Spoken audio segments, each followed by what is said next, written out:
Shalom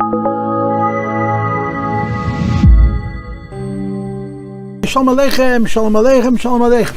Yom Sheni. Today is Monday, it's Chavov. Listen. And I'm doing the second part of the first Mamer of the Hemshech v'achar shel Pesach Tov Shem Lamed. Hey, Kimei Tzaischa, it's Mitzrayim and the flies. No long introductions. In the last class, I gave you over an hour, half an hour long introduction for the whole Hemshech.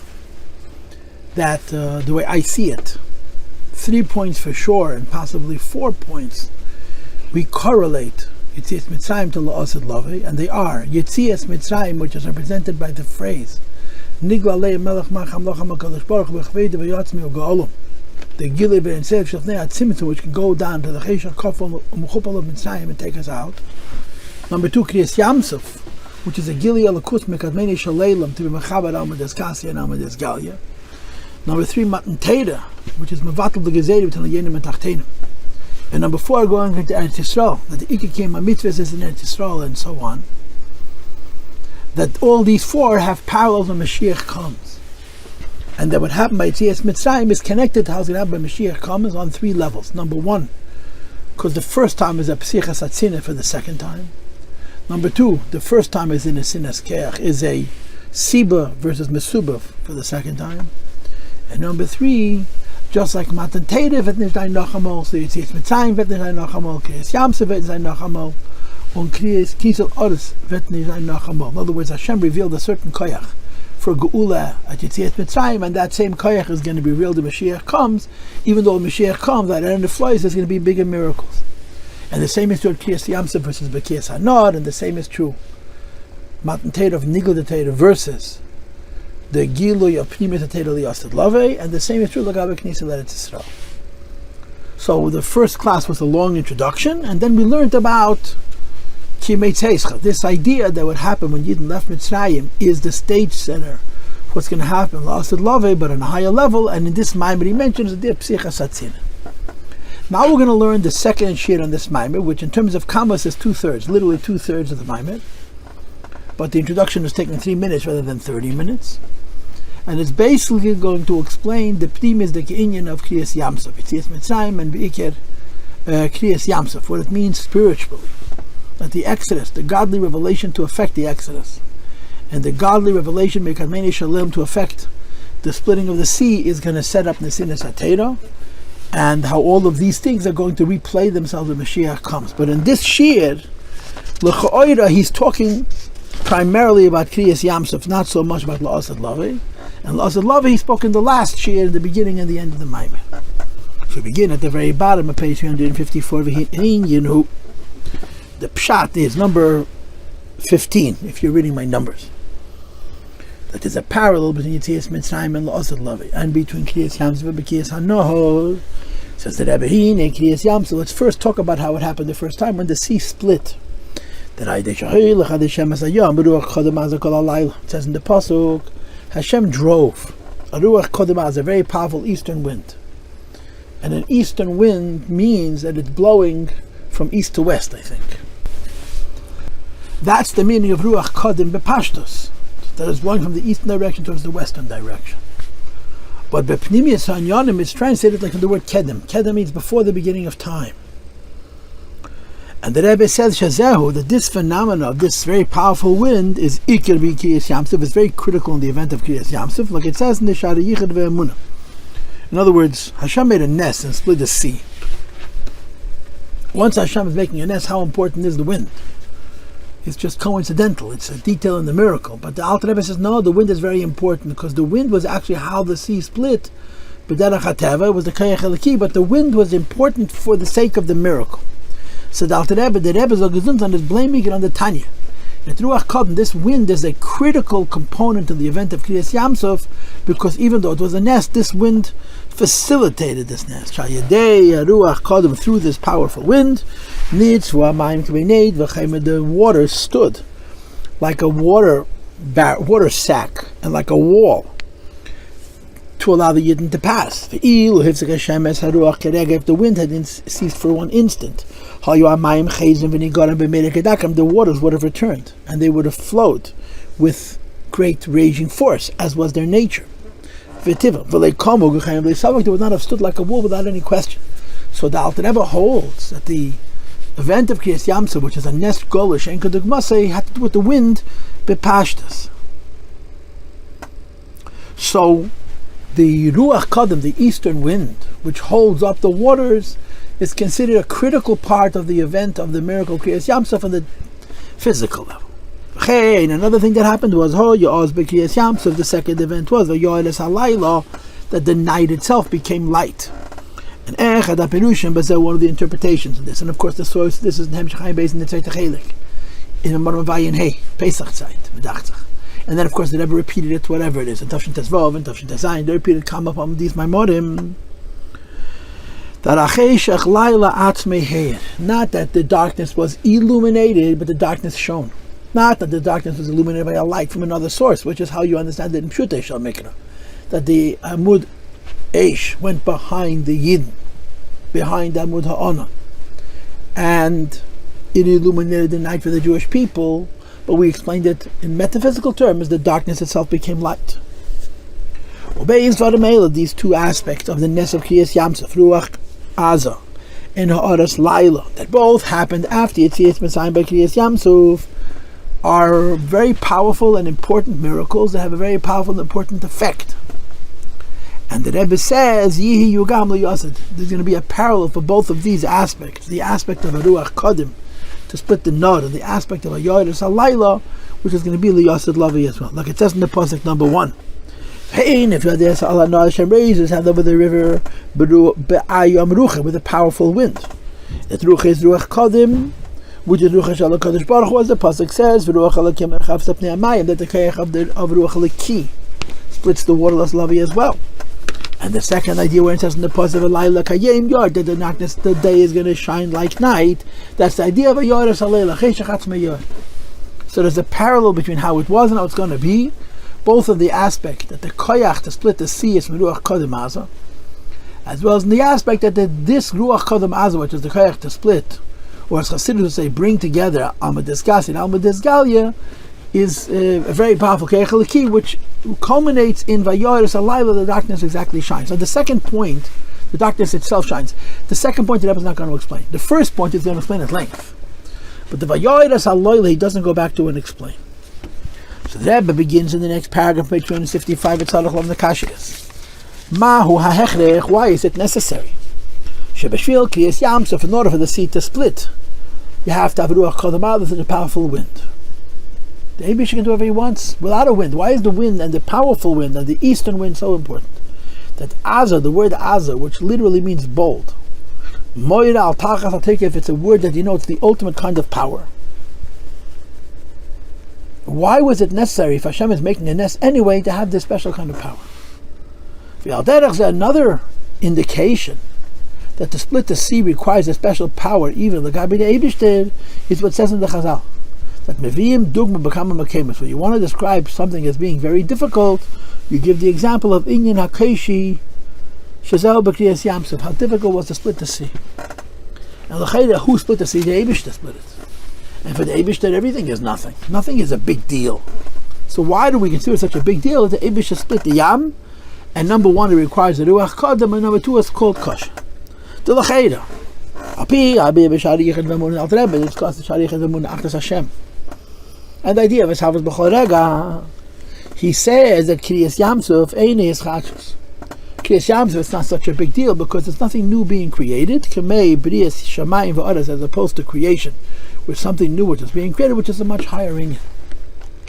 So Kriyas Yam Suf is a much smaller nest than the nest of creation, which is why it says in the Rishonim that the Kasha by Seres Adibish should be Hashem V'Odas Shamayim V'Odas, and not that should take the Eschem Eretz Mitzrayim. There's all kinds of terutzim. But there's certainly a truth that creation is a bigger nest than changing the nature of the creations that have already been created. The Kriyas Yam Suf, when Hashem split the sea, first of all, the sea existed. And in both aspects. Number one, there already was an ocean. And number two, Tevazeh, this nature, that if you have a material made up of solids who gamke nivru mechudesh yesh me'ayin already has been created, already exists from a non-existential state into an independently existential state by the Eibishter himself. When Hashem created the world, he created water. When Hashem created the world, he created the various states, right? Solid, liquid, gas, energy that could be in the creation. So if water already existed, and the state of being a solid like a stone, like ice, already existed, making the yam into a wall was simply adapting already existent phenomena with already existent conditions of existing, and there's nothing really new here. The fact that the water stood like a water skin, it's only a modification. Water exists and walls existed, but making walls out of water is a novelty. But it's a novelty based on two already present phenomena, and therefore it's not such a big deal. So A, why do you have to have a ruach kdim? And B, why do we find in the Gemara in a number of places of Shas this is called kosher Kriyas Yam Suf? As opposed to creation, which is mi'ayin liyesh. If the question is maduam maviyim dugma l'cheshi. When you want to describe something in Teda and in Chazal as being hard, the example you give is Kriyas Yam Suf. Kriyas Yam Suf is not hard at all. Water already exists. Teva Havana already exists. Simply putting them together. Why is this such a hard thing? And the Rebbe continues and he says, in general, there's a question. The question applies across the board. Not only is the question, why we call Kriyas Yam Suf kosher? Because it already existed by creation. You just mishana hatsura. But to be sure, in general, how can you say kalape maila kosher? Anything like Avoda Eibush, how can you call it hard to create a zivik, hard for a parnasa, or befrat, particularly in this case, when you're not talking about creating yesh mayan, you're talking about creating yesh mayesh, like mishana hatsura. Water exists, walls exist. You're putting the teva with the mitzias of the other. In yesh mamish creation yesh man creates a new creation. It says all of the creations were together. The wing of one mosquito, the word knaf is missing. They can't. And because there's a Dever Chodosh, it's nothing in the creation compares to Yesh Meyayin, which is only Becheka and Becheka Nivro. Only the Eibush can do it. Creations cannot do it. There's no example of a creation creating Yesh Meyayin. The question is dual. Number one, why is the Kriyas Yam Suf such a difficult thing that the Torah says that for the Eibush that it's kosher? Kdim it requires an eastern wind. What does it mean mystically? And in general, how can we ever say about anything k'lapei the Eibishter kosher? And the Rebbe answers. And the Rebbe proceeds to answer the question of kosher. Not so much kosher as Avgan Kriyas Yam Suf, but in general, how you could say about some things in creation that they're kosher if l'chayr by the Eibush, that everything is leibekeach, bara kadosh baruch hu lami. And the answer that the Rebbe is going to give is fascinating. And as I told you in my last shir, in this paragraph we're going to have a signa, a language which is very different than other Maimarim. And some would say it's a contradiction to other Maimarim. It's just a very, very different form. The Rebbe is going to talk about two types of nisim, two types of miracles.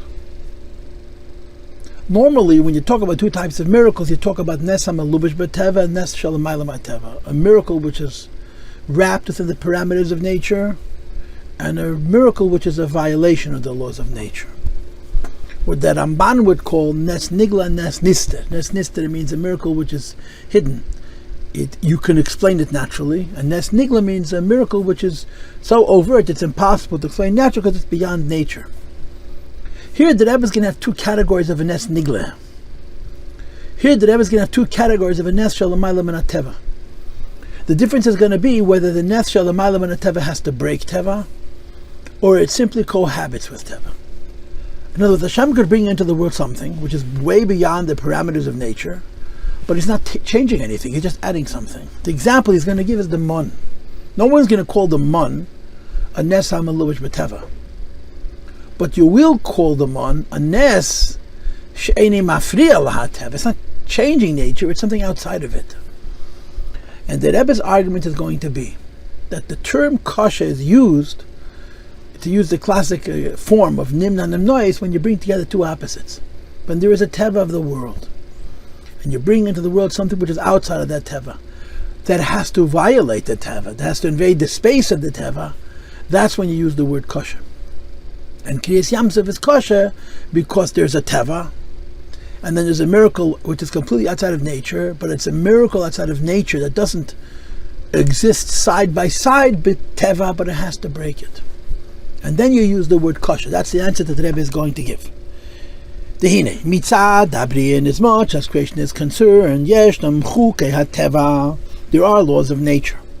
Be'evan d'leish beisu, and the criteria of the laws of nature is that they never change. You know how Chassidus speaks to the two sides of its mouth. On the one hand, they say that there's no such thing as nature. And every individual event that happens, Hashem is doing individually. Every time you throw up a rock and it lands, the Eibishter made it fall each time, and you never say that there is a pre-existing law. And in the same breath, Chassidus says that nature means layish beis, so things never change. It's always the same way. In fact, in some Mamer they're bringing the sayin that Rebbe kochzach stark in them. Our Rebbe is very into it, but I think it has a source in earlier Rabbeim, is that the idea that teva is always the same as the reflection of the Eibishter's leishanisi. That layish beis was a symptom of leishanisi. The reason there could be nature that's always the same way is because the Eibishter never changes. That's why in creation there are phenomena that never change. So it's not considered something which is separate from Hashem, but it's something which is as constant as Hashem himself. And that's the nature of nature. Amongst the laws of nature is havdalah bin ma'im lamoyim v'chein havdalah bin ma'im liyabasha. Right, like the Gemara says in Masechta Possuk, that the Eibishter created Shiva havdalah, 7 separations in his world. And amongst them the separation between heaven and earth, between the higher waters and the lower waters, and the land and the sea. And you have in Pashas Kerach, Beike Beida V'Aiseh Shalei, just like Hashem separated night from day and Shabbos from the weekday and Yidden from Goyim, so he also separated Canaan from Leviim and Leviim from Yisraelim. Hashem made parameters. God built into his world invisible walls that are inviolable, and one of those invisible walls is the land and the sea. What's in the sea stays in the sea, what's on the land remains on the land, and they never interface, they never contradict, they never interfere with one another. They're separate. The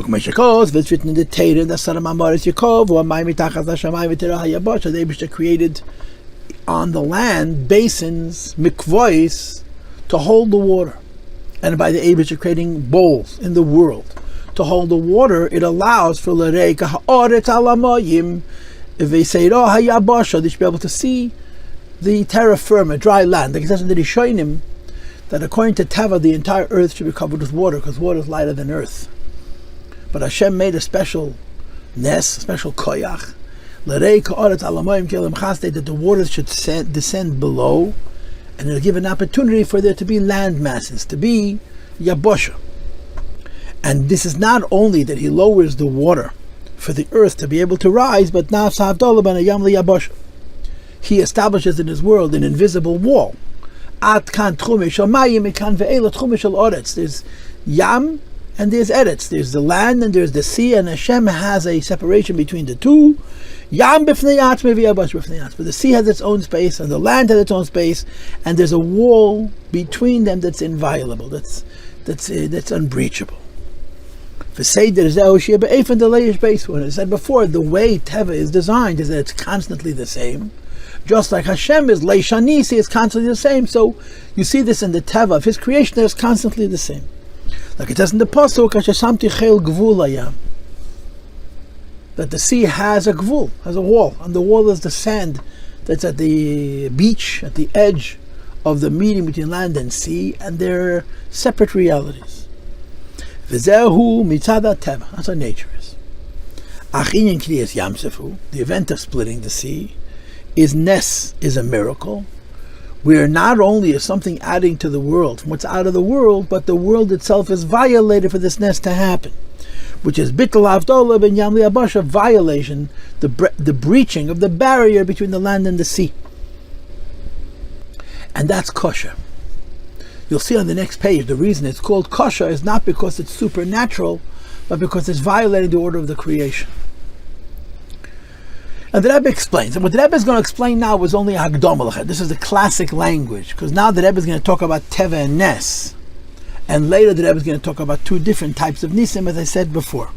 The Rebbe begins 6 lines from the bottom of page 355. It's known that you can see godliness in the world in 2 ways. The first one is in the supernatural governance of the world and the natural governance of the world. And what's the difference? The idea of the Eibishter governing using nature, even though every single event in nature is a divine act every instant. But the expression is so that the edicts, the laws that govern heaven and earth never change. And like I told you earlier, the Leish Beisu in creation is a symptom of the Yishanisi and Elokus. In other words, when you see how nature remains the same, you're seeing God. Because the nature of nature is that it should constantly be going towards Hefsedis, towards deterioration, and the fact that it isn't going towards deterioration is a Teva Leki. And he brings the famous Yerushalmi, these are the Possuk, these are the offspring of heaven and earth on the day he created them. Says the Yerushalmi on the word Behibarim, Chazakim, Kiyom, they were strongest on the day they were made. That thousands of years have passed since the beginning of time, because they nevertheless, both Shamayim and Ores, know the Yechavu Mazos, Chazakim, Kiyom, they're as powerful and as permanent and as useful on the day they were created. Because of Teshafilu in the Teva, because even nature itself reveals godliness. Because Nim Shachim Makam Shalamayla, Mimedida Vagbal, it comes to a place which is beyond measure and limit. And you see it in the Teva's constancy. And again, the way to explain it in the Mamer, there's a Teva, I've said, there's the nature of all physical things, that there's a law of entropy. Everything is going from low entropy to high entropy, from less disorder to more disorder. But there is a phenomenon in nature that reverses that the heavens and the earth, especially the heavens, are Chazakim Kemi Barim. And you may be familiar with the language that goes along with this, that this Kayam and Bimin, and Kayam and Bi'ish and Kamamin, that the heavenly bodies are as youthful on the day today as they were on the day the Eibishter created them in person, the same moon, the same sun, the same stars. And on earth it's in the species, that the people live and die, the animals live and die, the fruits and vegetables and plants live and die, but they're replaced by living creatures that have the same exact properties and the same freshness and the same vibrancy, the same vitality and the same reproductive powers as the first ones did. So this is called Kayam and Bi'ish in the heavens. It's the very same bodies and they don't weaken over time. And Kayam B'min is the same species that they don't evolve and change over time. Now both of these things are very strongly contended by modern science. Now is not the time to defend Teira. Teira doesn't need any defense. Sometimes it needs explaining, but it doesn't need any defense. But Teira establishes as a matter of fact, and it's a Gemara Yerushalmi, that the bodies of the heavens are as fresh today on the day Eibishter made them. They haven't aged.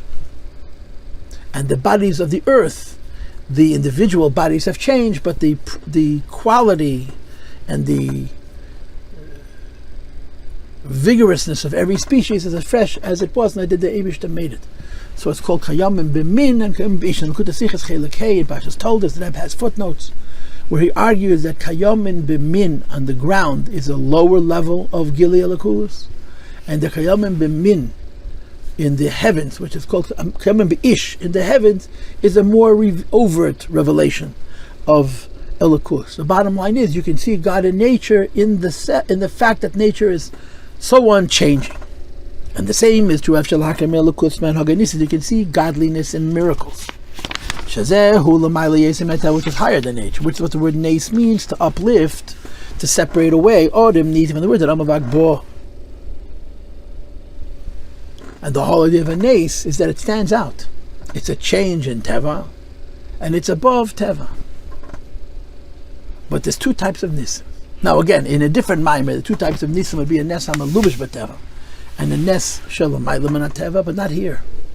Over here it's 2 types of nisim gluyim, 2 types of nisim shalamayla teva. One that has to break nature and one that exists side by side with nature. Even in miracles. And again, we mean miracles higher than Teva, which reveal the Eibishter in most overt way. There's two forms. There is a phenomenon of a miracle, that even though it's completely outside of the parameters of nature, but it's not violating the laws of nature. It's in addition to the laws of nature. Like the miracle of the Mun. And it's so unusual. I've never seen this before in a Mamer, where the two types of miracles are not a Nes HaMelubash B'Teva, Nes Shamayala Teva, but it's Nes Shamayala Teva She'enei Mahapech Teva, and a Nes Shamayala Teva Shemahapech Teva. The Mun came from heaven to earth, it landed on the ground, and we ate it. It didn't interfere with anything around it.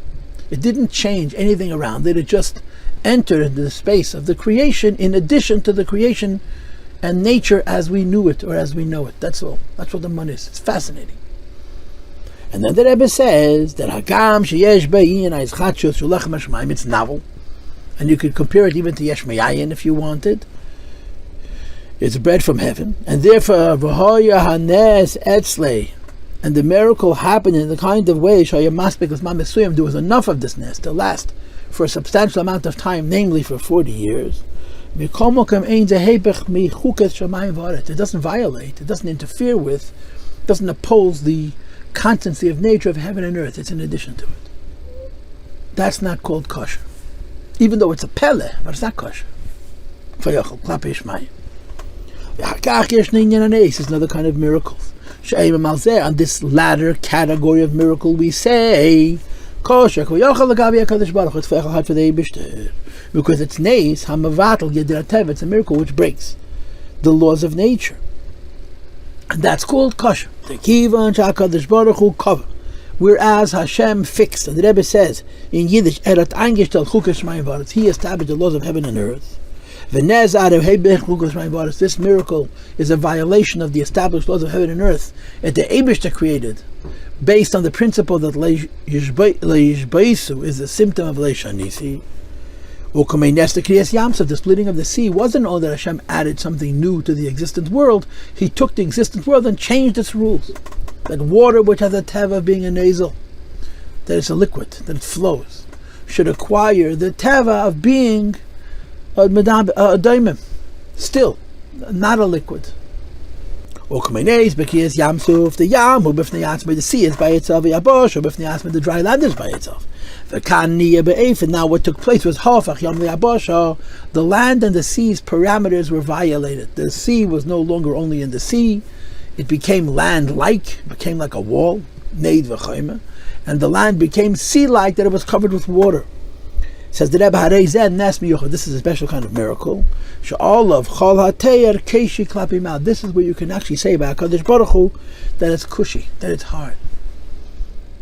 And that's the pshat in the Gemara, that some things are hard, and Kriyas Yam Suf is the example of something which is hard, even though it's yesh meyesh laksha meshana atzura.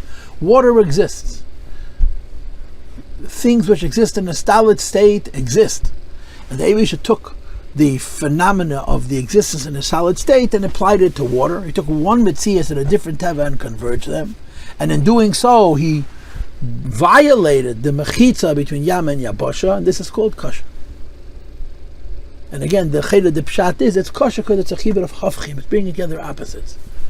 So teva, and even the way teva's megal alakus is not kosher, that's what Eibishter made. A nes like the Mun, and I don't know how many other examples you can have where Hashem adds something to the world from outside. I was thinking maybe the tachash, which existed lefi shah, so Yidden had the skins for the Mishkan. It was in addition to all the other living creatures, so it was not a nes of hepech teva, it was in addition to teva. These ideas are miraculous, but they're not kosher. What's hard is bringing together nes and teva, and I think the way to explain this is everybody understands the idea of ripples. Every action has a reaction. And when you mess with the world, the messing with the world has an impact that can extend for thousands of miles and for hundreds of years and for millions of people. So the Eibishter made a natural order in the world, and then you violate it, right? When you make water stand upright, and then after the water stands upright, like the way it's described in Sefer Yeshua about the Yarden, that you can see it in India, thousands of miles away, and then that water crashes down. back into place and back into flow, that should destroy the world. Because when you change one thing, a series of other things change as a consequence, and the effects could be devastating. The effects could be radical and very, very long-lasting, and that's why you have Lashon Kosher. Because Hashem doesn't destroy the world every time He makes such a nest. He preserves it, even though He's violating it. Like the expression of the Gemara, Shveidas HaChavis U'Shmeidas Yain, break the barrel but don't lose any wine. It's impossible. You're breaking Teva and you're holding on to Teva, and that's called kosher. And that's the pshat. Kriyas Yam Suf is a difficult thing, and because it's a difficult thing, it requires ruach kdim, a koyach which comes from higher than the creation, which is the issue that the Rebbe raised. That just like by Yetzias Mitzrayim and Kriyas Yam Suf, there's a ruach kdim to affect the chibur of Yam and Yabasha. La'asid Lavid is going to be by Yam Ruche, a ruach kdim, which is going to affect the Bekiyas Hana, which is going to be then, which is also kosher because it's also violating Teva. And this is the explanation for the difficulty of Kriyas Yam Suf. The difficulty of Kriyas Yam Suf is a violation of Teva, the bringing together of opposites. Now the Rebbe moves on. We're at page 356, second paragraph. And now he explains the pnimius, right? Physically, we explained what Kriyas Yam Suf involves, ruach kodim and kosher and all the rest. And now we're going to explain what it means spiritually in the next two paragraphs. And then we're going to explain what it means al derech Avoda. The next three paragraphs, the next two paragraphs are going to explain what mystically the breaching of the barrier between Yam and Yabasha means. And in the third paragraph, the Rebbe says what it means in Avoda Sa'al. And we continue, second paragraph on page 356, where you have your number 21 in pencil. V'hinei. Everything in this world are a chain reaction from how things are on high. And since down here in the world there is a clear division of land and sea, and by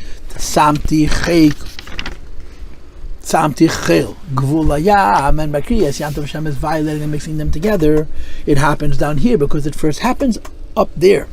And in other words, first you have the separation between land and sea that exists l'maylo, and then you have the phenomena of their barrier being breached. The phenomena of land and sea on high.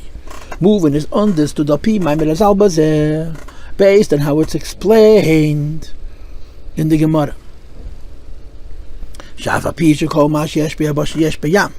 is the Gemara Masech Chulin, that the two worlds, land and the sea, are equal and opposite, or equal. Whatever you have in the land, you have in the sea. Whatever you have in the sea, you have in the land. Whatever they're called, you have a sea lion and a land lion, a seahorse and a land horse, even though the comparisons are quite remote. But in Torah it says everything you have in the land, you have in the sea. So they're equal worlds, but they're not the same. What's the difference? The land creatures are not connected in an overt way with their source from which they live.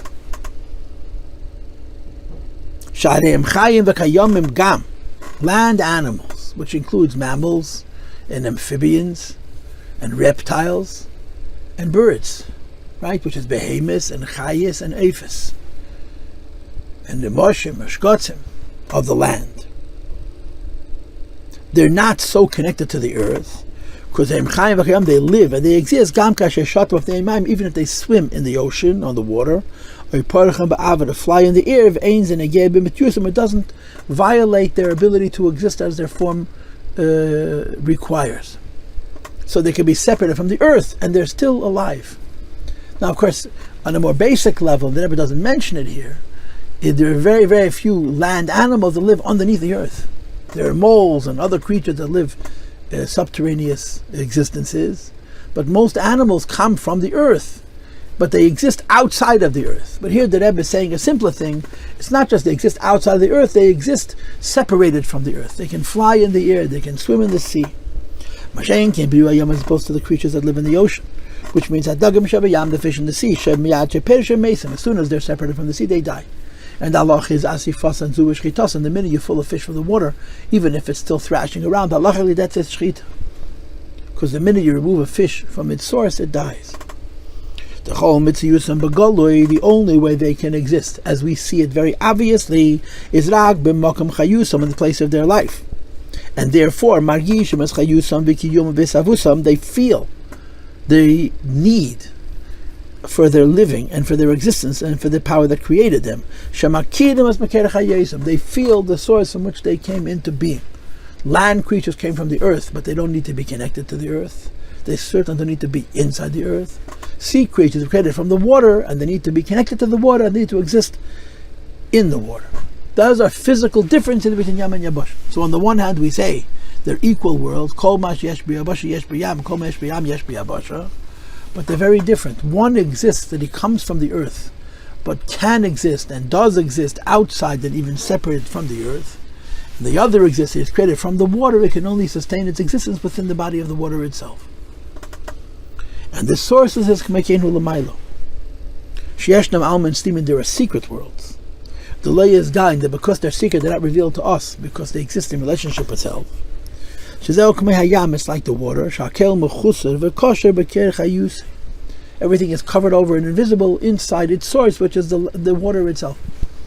The sea is called Alma Deskasya, the hidden world. The hidden world means where everything that lives in the water is covered over by the life itself. You don't see the living creatures, you see the life, the source of them.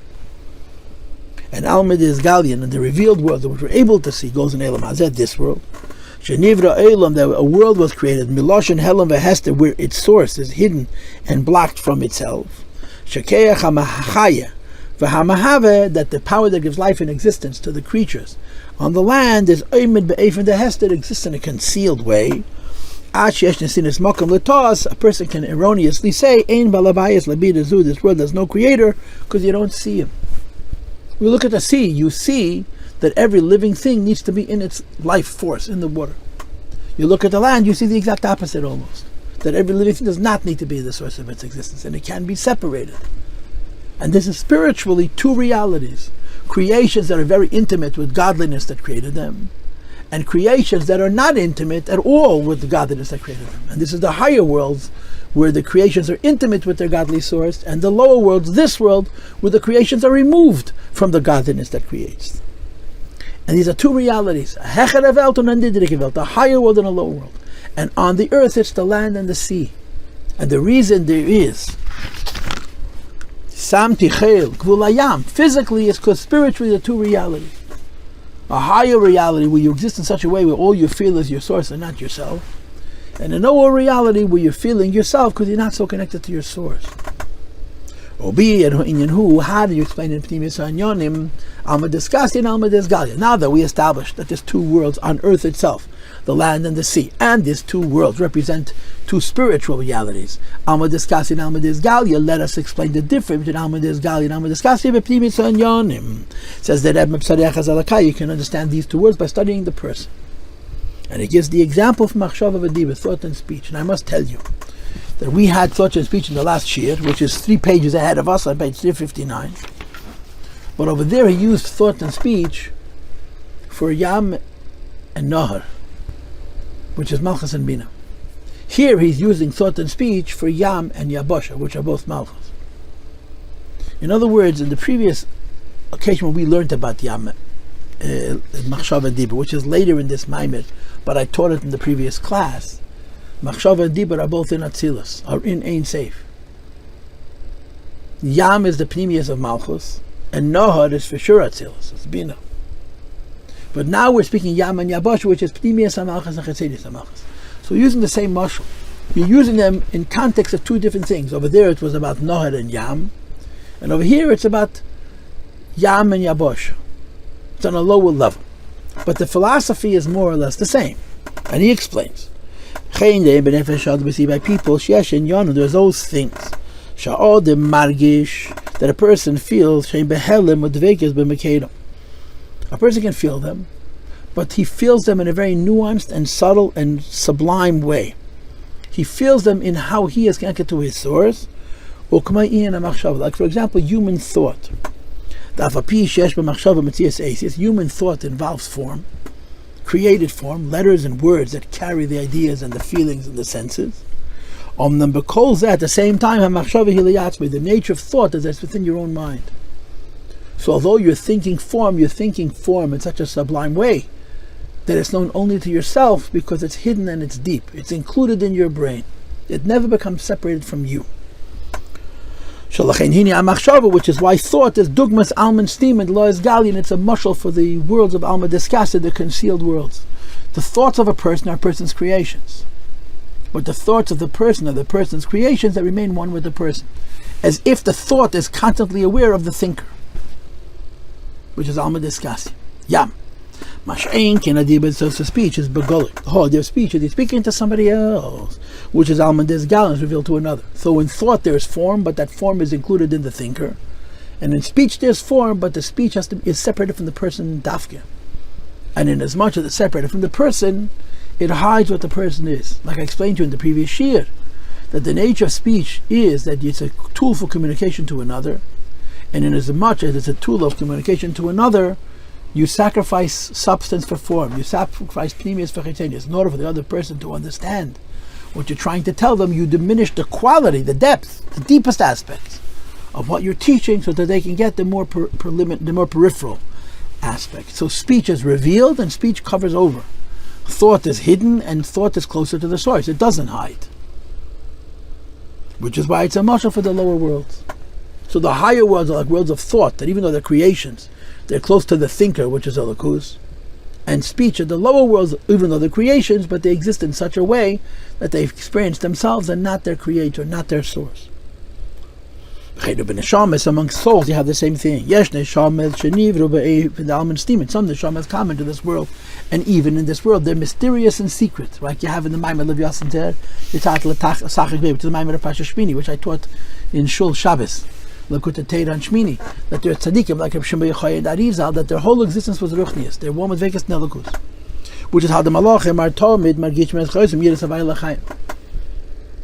Now malachim are always included in their source, but there's a tzad chesaron, and that also ve'ein kan amokim laharach bazeh. But by neshamis it's not a chesaron; it's only a mile. Taba, page 357 now. V'yeshnam neshames. In addition, there are souls. De'elam atachna, the lower worlds.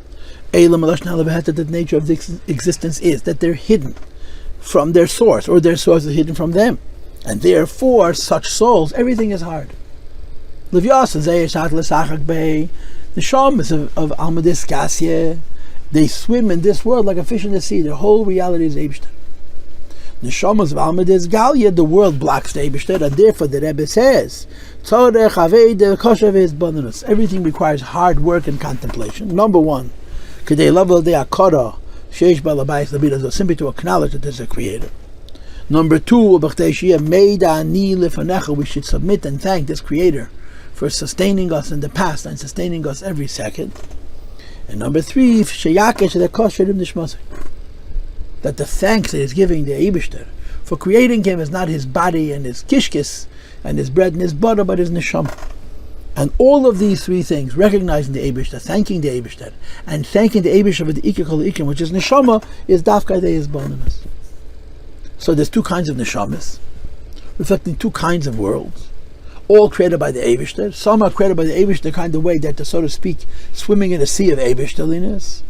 And the other is they're created in such a way that they're separated from the sea of Eibishterliness. They're distinct and separated because the Eibishterliness is hidden from them. And this is the mashal of Yam and Yabosh in Ruchnius. They're separate worlds. And then there's Kriyas Yam Suf. Then there's an event that breaks the barrier, that the lower neshamas experience the higher godliness, that the lower separated world experiences godliness in a way that it's not separate. And since the Eibishter created Samti Chel Gvul Layam, he made the separation. It's one of the 10 utterances of creation. The two separate worlds, bringing them together is called kosher. And there's also kosher and avoda.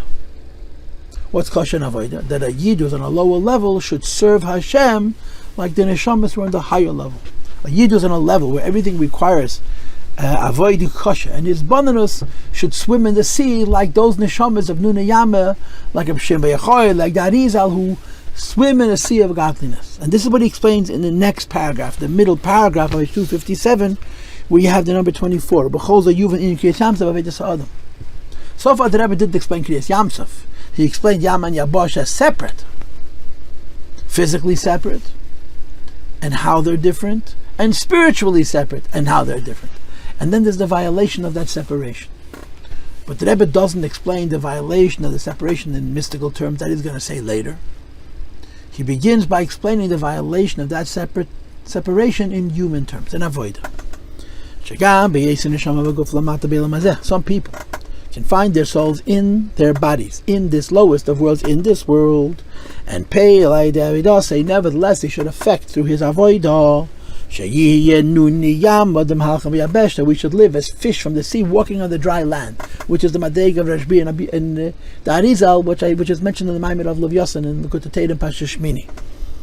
That Alma discussing Almamata, you should live on this earth and be so intimate with HaKadosh Baruch Hu like as if you're fish in the sea. Now if you're naturally that way, then you don't live on the earth, even when you're walking on the earth. But if you're not naturally that way, and you raise yourself to a place that even though for you it's Avoda kosher and nisbonenus, it becomes natural to you, a teva sheni, if you will, that the Eibishter is naturally true, that's a violation of this samti chayil gvul, the separation between land and the sea, and that's called kosher. For example, we know of tzaddikim who on this earth lived like they lived in Gan Eden, Rav Amnuna Saba, Yosef had tzaddik, there it says V'yavi, Abai Salasas Malachti, there was Bekisva, the Chushbana, and even then he was ben covered at Silus. Yosef had tzaddik was the only one of the Shvatim who could be working as a buchhalter, as a bookkeeper, as an accountant, as a managing of state in Mitzrayim, and at the same time he's in a state of Yechudi law. They didn't contradict one another at all. There were certain neshamas that on this earth lived and existed as if they're in the middle of the ocean. Like the tzaddikim, Rav Amnuna Saba, Yosef HaTzadik, Rabbi, the Arizal, the Baal Shem Tov, they lived in a godly realm. I wrote on the margin that there's a book called Yishalnech HaGodl about Yishalnech Blinitsky. Yishalnech Blinitsky was the first Mimim. He was an Adam Godl B'Yisr. He was a ruchniyazdika person. And he was in the first Mimim. He got married in the Samachs, in the so-called Gute Zeiten in Lubavitch. And the Rebbe Rashab, and he was by profession a bookkeeper, a buchhalter. And the Rebbe Rashab said about him, Yishalnech sitzt in buchhalterei and tracht Yechudi law. This is the same idea, Beklolos, yeah? He's sitting in the bookkeeper's office and he's thinking about Alakus. That was his reality. But those are exceptional people. For most people, it's not that way. For most people, if I'm working, especially Yosef HaTzadik's job, I'm thinking about my work, not about the Eibishter. There's a contradiction, which is why you have in the Maimorem that the Shvatim were told to be shepherds, because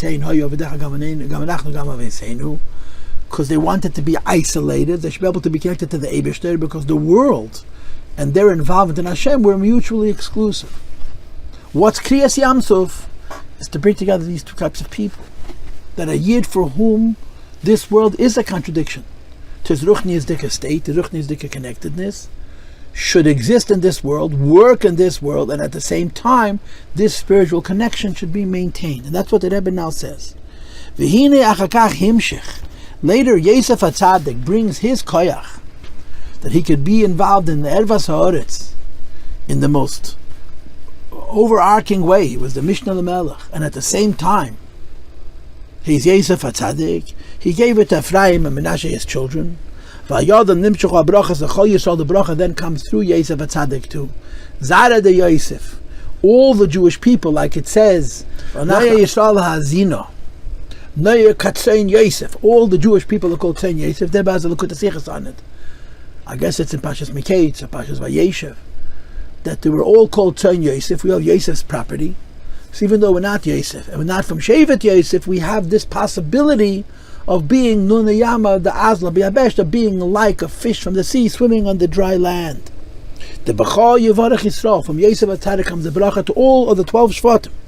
That Aidei Ze Efshel Hagia Lahadarge, it's possible that a Yid should violate the barrier between land and sea, that he could be a land creature and live a sea-like existence. The Yid be like fish from the sea, even though they live in the bowels of the earth, in the center of the earth, in the reality of Elam Hazeh.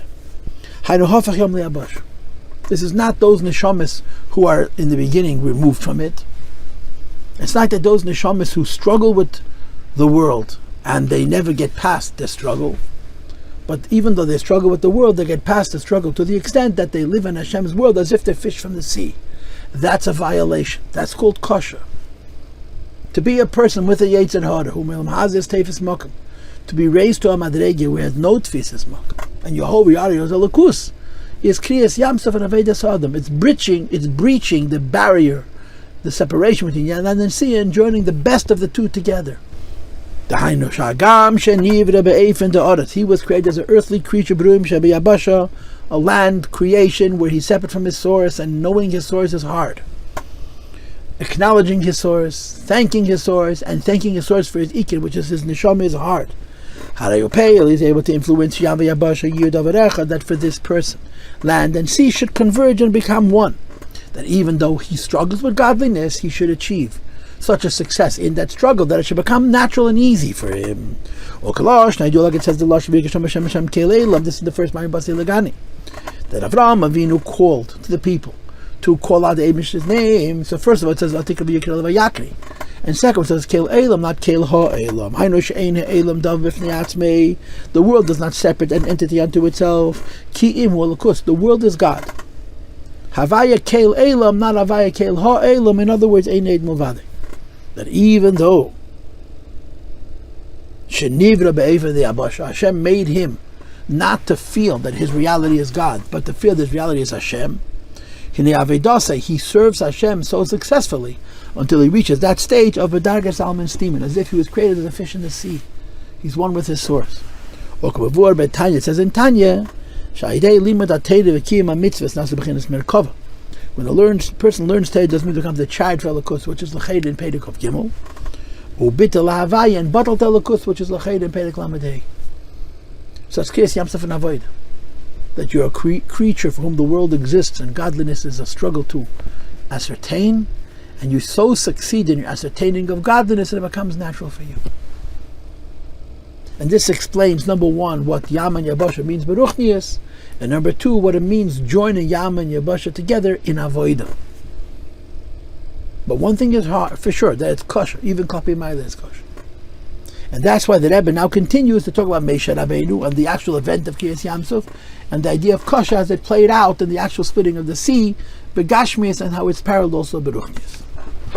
And the Rebbe continues and he says, I guess let's put it this way, he explained Kriyas Yam Suf is being a person from Yabasha and raising oneself to the madrege of living in a world of Elikus B'Pshitas Yam. This is also what happened physically when Moshe Rabbeinu caused the Yam to split. That Gam Hashem Moshe B'Kriyas Yam Suf, when Hashem said to Moshe B'Kriyas Yam Suf, V'aton yet now, raise up your staff, your stick, and wave it over the Yam. So this is a Mamer from the Mittel Rebbe, as it says in footnote 44. There seems to be a contradiction in the Rebbe's instructions. In other words, the Mittel Rebbe studies the particulars. Hashem tells Moshe Rabbeinu to wave his staff on the sea. But it doesn't just say wave his staff on the sea. It says first raise it up and then lower it. Now obviously if you're going to wave your staff on the sea, you're going to raise it and lower it. But if you tell somebody to wave your staff on the sea, they understand they have to raise it to lower it, but the point is only the waving. By Hashem saying both statements, raise up your staff and wave it, is proof that the raising up of the staff is not just a means to an end. The only way you can wave your stick is if you lift it. But because raising your stick is itself part of the instructions. And this is what the Mittel Rebbe is observing. When Hashem says lift up your stick, he's telling him to raise it from where it was to a higher place. And then waving your stick is from higher to lower. And by Hashem not simply saying wave your stick, but raise it and wave it, is proof that both are needed. And they're contradictions, they're opposite motions. And they're symbolically opposite. When Hashem is telling Moshe Rabbeinu to raise up his stick and lower it over the Yam, and that'll be the medium which will affect that Kayachal, the Eibush is going to make the incredibleness of Kriyas Yam Suf. It has to have both actions vis-a-vis this stick. And again, if it would say wave your stick on the Yam, there would be no kashas, because it says Neteyes Yadacha, and then it says Haremis Yadacha, and then it says Netey. Rabbi, in the middle, Rabbi explains Tehini Mata Davar Kasha. Mata is something which is hard. Now I'm just going to say something parenthetically, and I apologize for doing this. Maybe I'm not apologize for doing it, but it is parenthetical. And that is that a couple of weeks ago we did Aleph Nissen. And of course, in conjunction with Aleph Nissen, we always learn the Rebbe's Pedic. It's one of my compulsive undertakings each year. And of course, this year, Pedic Kuf Chabeis, we have Shesham Olu Shvatim, Shifteka Eidas Li Yisrael. So it says in the Chassidus on this Possuk that it uses the word Shevet and not the word Mate. In Chumash, Yidna called Matos, the Mate Menashe, the Mate Ephraim, and so on. In other places, they're called Shvatim. There's Maimorei Chassidus that study the difference between the word Shevet and the word Mate. And normally, Shevet is considered higher than Mate, because Shevet means a flexible reed. Shevet means a whip. When you have a piece of wood that you just disconnected from a tree, while it's still with moisture, it's flexible and pliable and bendable. When it dries out, it becomes hard and stiff, and that's a mate. So the insight that you have in the Maimonides is that Shevet means a branch, which is either living or was living in the recent past, and therefore has a pliability, a plasticity, a flexibility. And mate has been away from the tree for longer, so it's harder and stiffer, and therefore mate is considered the lower level, and Shevet is considered the higher level. And of course, it's linked to the famous sugya of Tayu and Tikkun and the Mamer Chazal. Rach kakone is Shevet, and kosher ka'erez is mate. Here, the Rebbe says the opposite. That even though normally in the Maimorim, mate is lower than Shevet, there's a concept of mate which is higher than Shevet. And this is what he says. Mate u'davar kosher, 4 lines from the bottom. A stick is hard. Either shenasa meha'ilan kishu yavish, either you took it from a tree when the tree had already dried out, or onof ha'ilan, you took it from a living tree when it was plastic, soft, flexible, but neskasha, after you disconnected, it hardened. Or in the third case, shu kasha lechatchila, it's initially hard because it's not made of wood. Bedugmas mate meish, for example, the staff of Moshe Rabbeinu, which was made from Evin Sanpirion, from sapphire, which is stone, so it was never soft. So either it was hard before you made it your stick, or it became hard by the virtue of making it your stick, or it was inherently hard because it was never so-called living. Shayim Evin Sanpirion. Says the Rebbe.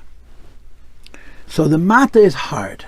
Over Elam is, and as far as the worlds are concerned, the Elam is biyah, the lower worlds, until Lasiyah.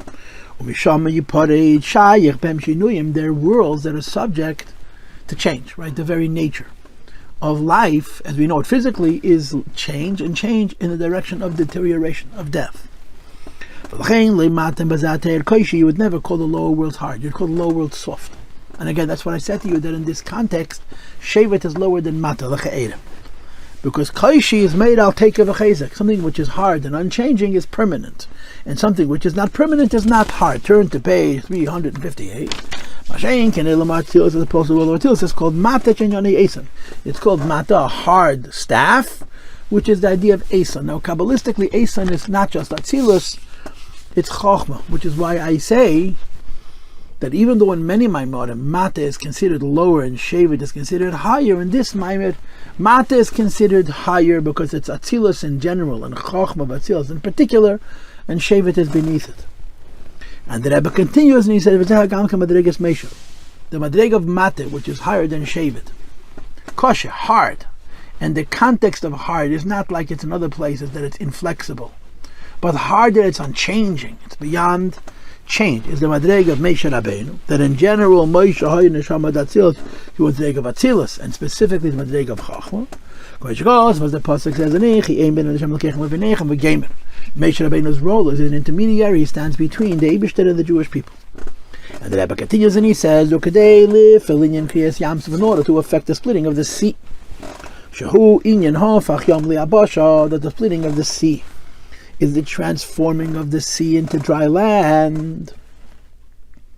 which is bringing together opposites, bringing together Atzilus, which is unchanging, and the lower worlds that are in constant change. You have to bring down a force. From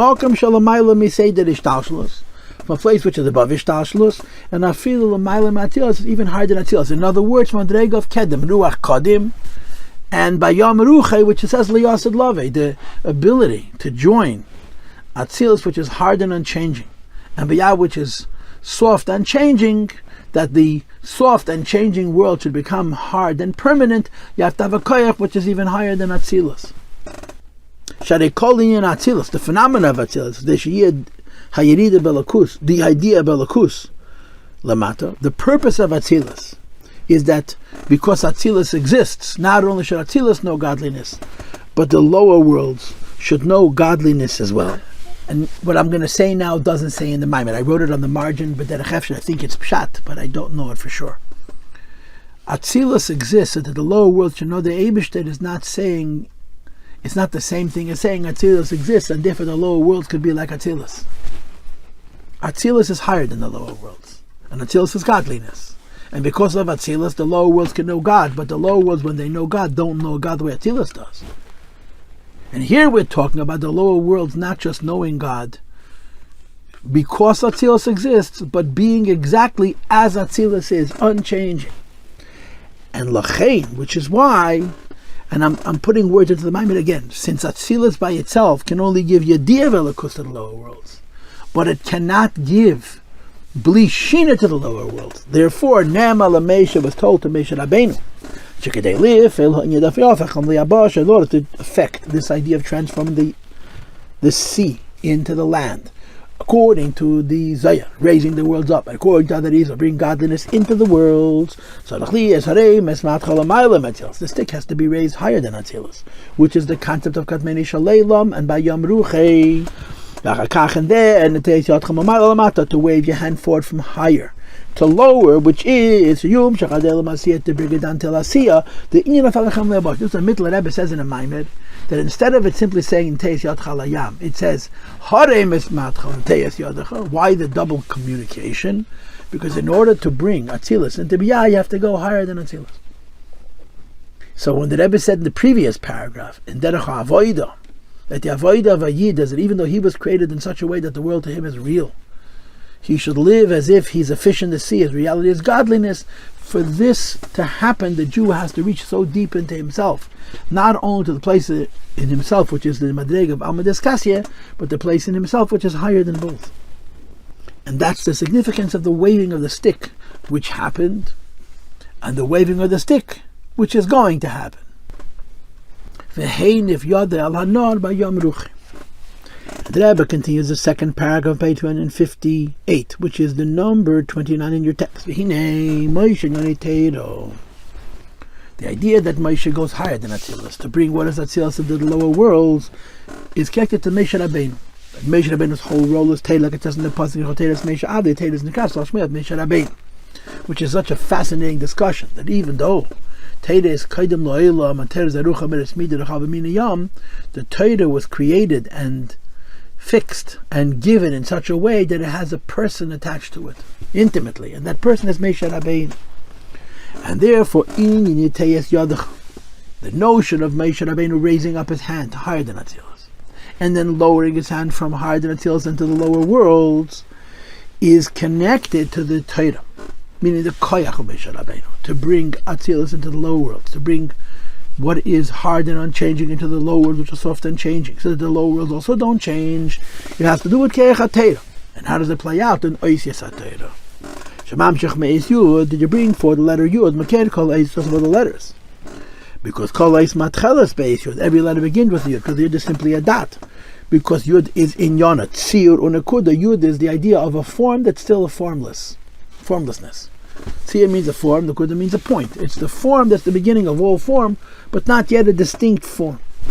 And the Teis Yadacha means bringing forward godliness from, so to speak, the form which is still formless into actual form. And he connects it to Peseiches Yadecha. That it says in Chassidus, Meshikos Peseiches Yadecha, And Chassidus trying to Pesach es Yodecha, Pesach es Yudecha. You see in footnote 51 has been signed to him from the Alter Rebbe, from the Rebbe, it's a mini Mamer. Pesach es Yodecha, must be Chol Chai Ratzon, explain Chassidus, open up your Yud. Because Yud means tzimtzum, contraction. On the other hand, Yud means hiyuli. Yud means things that exist still in a potentia state, not their manifest, not their form, not their fixed. And Pesach Hashdech means open up all of your form, all of your potentia, and bring it forward in all kinds of possible good forms. So therefore, on the one hand, the letter Yud denotes constraint, it's a point. But on the other hand, the point represents formlessness, and there's the notion of Pesach to open up that formlessness. First, you reduce what you want to give the world to a Yud, and then that Yud has to be reopened. That's Pesach es Yudecha, and Netei es Yudecha. Al derech ze Netei es Yudecha, when the Almighty tells Moshe Rabbeinu, wave your hand on the sea, after you lifted it up to higher than Atzilos, Hainush de Misham. Who? That from the stick of Moshe Rabbeinu, which is raised up above Atzilos, and then it's waving down into the world, this brings Teda Mitzvahs into the world. But Nimshach, it's effectuated, it's made real by Avoda Adam through a person's work, which is the idea of Havacham Li'abasha, which then becomes Kriyas Yam Suf Kipshut. So the Rebbe is explaining that the letter Yud represents Tzimtzum. Tzimtzum means how Hashem concentrates what he wants to give the world into a point, which is considered a reduction and a diminution, to appear to Kvayach what the Eibishter has as he is by himself. But that point is later opened up, and from that point you have the whole creation.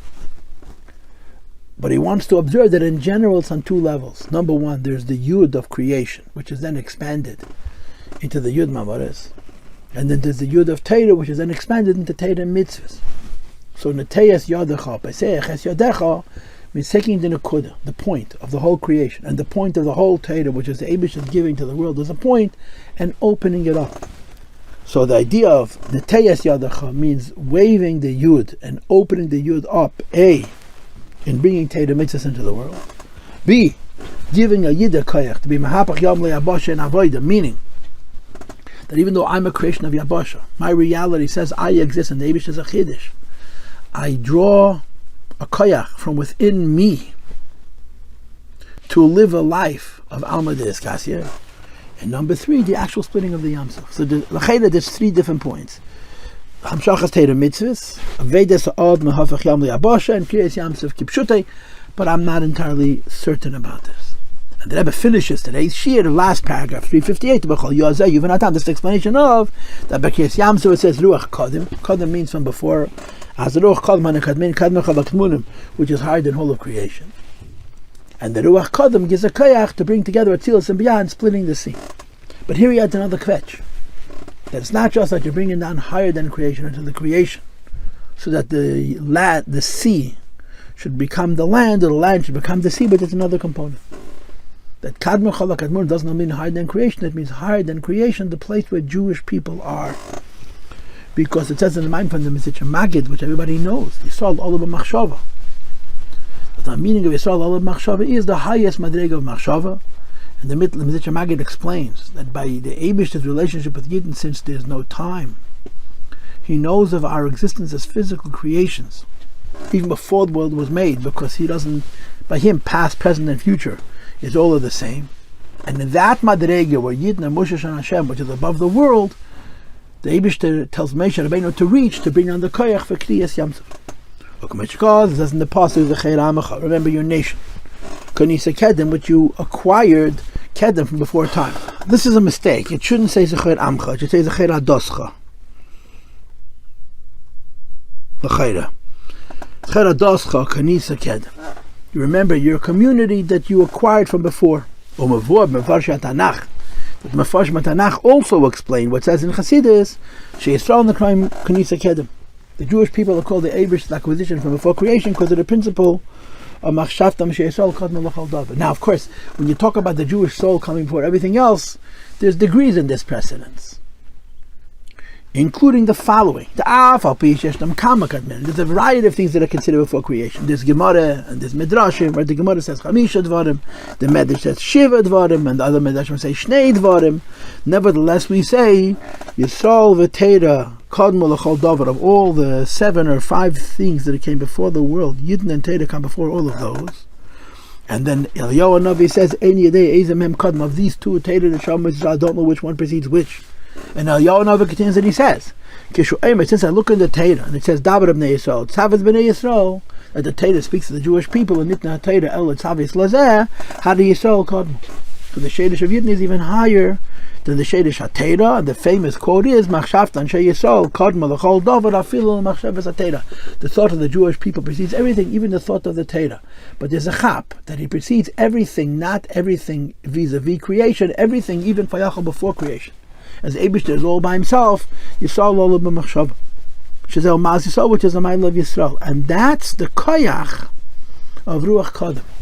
Ruach Kodem means a lakus higher than creation. It gives a koyach to do this dover kasha, bringing together Atzilas and Biyah, making a soft, flexible, changing, dying world into a hard, inflexible, unchanging world. It's a very, very difficult thing. It's called dover kasha. And it's connected to the Jewish people, because the Kadman is the Jewish people. And the Jewish people, as the Kadman, give the koyach for this ruach to split the sea. In order to effect that the sea and the land should converge, and the sea should be transformed into the land, and the land should be transformed into the sea. You have to draw strength from Kedim, which is Lamal Seder Ishtal. And by drawing strength, which is above Seder Ishtal, you're reaching to a place where not Yam and Yabasha are two levels, but Yam and Yabasha are one and the same, and that's why Yam is able to mechaber with Yabasha and unify them. And he continues them Makashirim Ga'alta Shevet Nachalasecha. This Possuk is Ados Chochinisa Edim is Ga'alta Shevet Nachalasecha, which is going out of Mitzrayim. And the last words are Hatzina Shashachanta, going into Eretz Yisrael. So the Chor Amcha Kanisa Kedim means the Shadish of Yidden.